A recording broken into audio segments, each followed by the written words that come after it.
What was the Catholic Church's role during the Sandinista Revolution?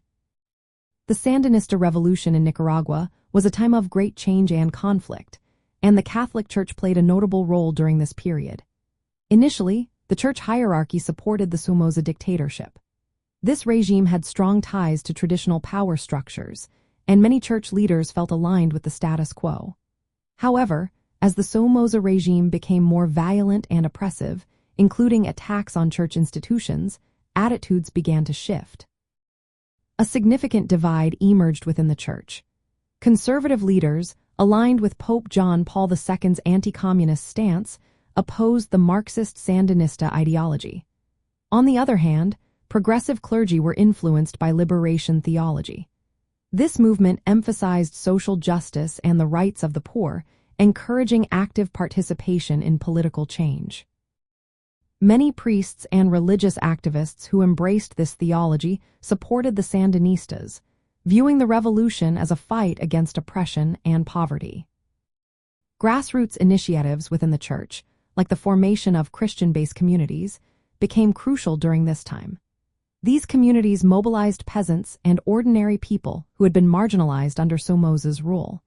They encouraged lay participation in the church's mission and became centers for social organization. This empowerment allowed the poor to demand justice and rights, indirectly supporting revolutionary efforts. As the Sandinistas took power in 1979, several left-leaning priests even accepted government positions. This reflected the church's active involvement in the new political order. However, this alliance was not universal. Higher-ranking bishops and conservative officials often opposed the Sandinistas, fearing the loss of their privileges and the influence of Marxist ideas on society. Some church leaders even supported the Contra rebels, who fought against the Sandinista government.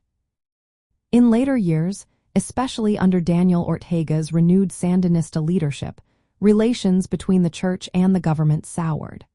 The government began targeting church leaders, confiscating properties, and restricting religious activities. This marked a sharp reversal from the earlier period when many clergy had supported the revolution. From a Latin cultural perspective, the church's role during the Sandinista Revolution reflects the broader struggle in Latin America between tradition and change. The church was both a spiritual institution and a political actor, with its members deeply engaged in the social realities of their communities.